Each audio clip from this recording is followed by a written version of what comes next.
Shalom, this is Reb Yoseph Schreiber coming to you from the land of Israel. This week's is Parshas Shlach, and it has the story of the spies in it. The basic story is that as the children of Israel are approaching the land of Israel, they're getting ready to conquer it. The people ask that a delegation be sent out to see what lays ahead, what cities they're going to come to. The request, though, is ambiguous. It sounds like it's military, but the people have mixed motives. In fact, they don't really want to go into Eretz Israel.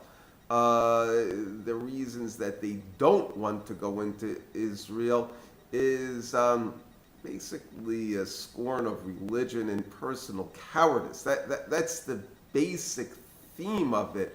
And their attitude comes across. They're also questioning whether Israel's even a decent place to live.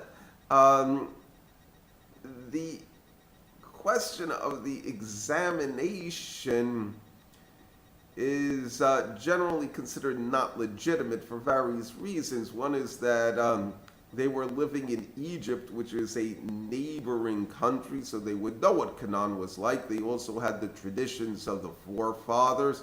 Also, Moshe Rabbeinu knew what Israel was like. He describes it in detail before they go into the land. And they, most importantly, they had the issue of prophecy. It's like the story of Rivka Imena, where she goes to ask of Hashem why she is having difficulty in pregnancy, and she gets an answer. The idea is when you ask of the occult, for lack of a better word, the idea is that you basically believe it when you're asking that this person has the ability to access the all-knowing. Sometimes a sign is given, and that you had, in the case of the commission, obvious large signs. The revelation on Mount Sinai, the parting of the Red Sea, the manna, the beer, the well of Miriam. So there was ample reason for them to believe the prophecy of Hashem that Eretz Yisrael, the land of Canaan, was an exceedingly good land, and that he was giving it to them. But you're dealing with people who are of faint heart, and basically people who despise religion. That's when the spies come back from their reconnaissance mission. They say first that it is in fact a good land, but we saw giants there and that type of thing. And the key phrase is that we felt like grasshoppers. And that's how they saw us. We were just grasshoppers. And that's the idea of a coward. He feels very weak, a weakling. And as a result of that, he's apt to make mistakes. He's prone to errors. The idea of a military victory is there's a number of factors involved with it. You have manpower, obviously very important. A large force will defeat a small force, all other things being equal. You also have the issue of the quality of the soldiers. Soldiers that are healthy, well-fed, physically strong, well-trained will beat a group that is starving and weak, okay, and not so well trained. But the problem is with all of these things, there's a large random factor in war. You also have the issue of morale, that a force that is highly motivated will defeat a force that is not motivated at all. And the most subtle thing is, and you often see this though in wars, is the side that has God on its side will ultimately win.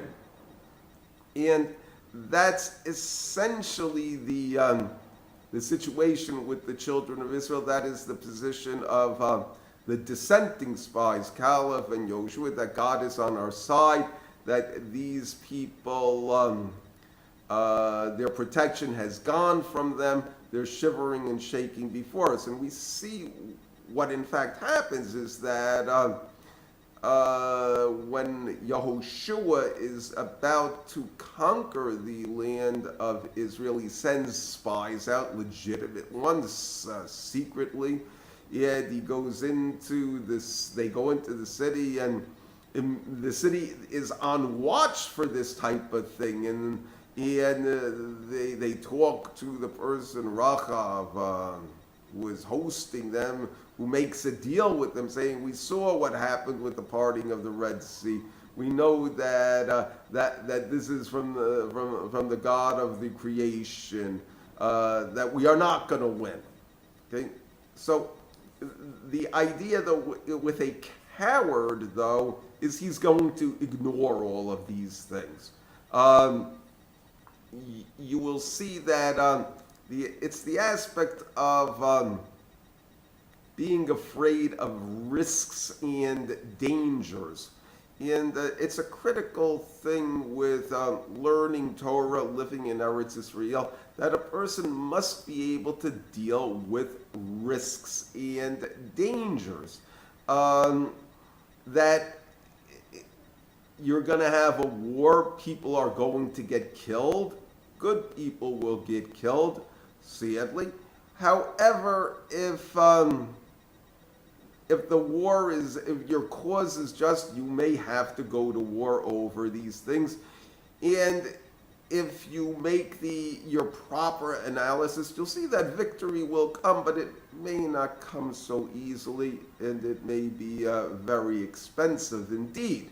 A coward will always say, no, let's not fight, and they'll be running away, and they'll play the role of a scaredy cat. That's how cowards behave.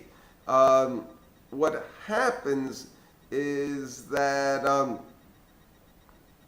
after the spies come back, and they spread all sorts of fear propaganda and lies and exaggerations and distortions. Okay, the nation, which is at this point sadly a cowardly nation, basically goes along, more than goes along with them, and supports them enthusiastically. This is in fact what the nation wants. What they then do, once it has been decreed that they will stay in the land of Israel for 40 years, really the rest of their lives, what they were looking for, they then attack. Okay? The attack is not a sincere attack. This is again how cowards act. It is a valiant but failing effort. That they're not intending to win, but they want to put on a show that they're really interested, they're really brave, and that type of thing. It's a valiant effort, but it will fail. That's what is important. It will fail. They don't intend to take the land of Israel. And in fact, it's transparent what they're doing. They have not repented. Moshe does not support them on it, but they're going to be basically more enthusiastic than Moshe. That's all part of the charade. Okay? what we see in this, among other things, is that in order for someone to be a proper Jew, you have to have some courage. And it comes basically in your limud Torah, studying your Torah, because it's a sensitive subject. A person's code of conduct, their modus operandi, the way that they live, okay, are sensitive issues. It's a case where the issues in Torah touch a person's heart, they touch a person's soul. There's a degree of pain in finding out that long-held beliefs that a person had, or even their initial impression, in fact, are incorrect. It's a blow to their ego. It's much like the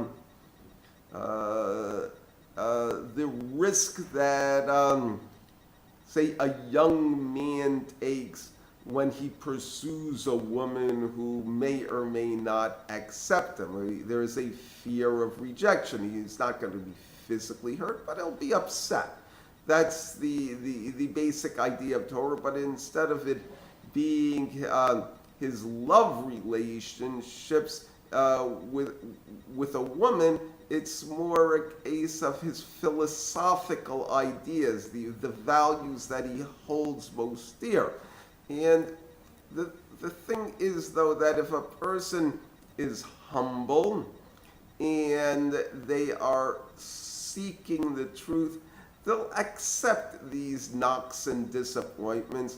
They'll say, well, either in the end I will be proven correct, even though it's not so clear right now, but nevertheless it's worth going ahead, or even to the extent that I am proved wrong, maybe totally wrong, I'm better off changing my point of view and changing my ways. That's the basic idea of learning Torah.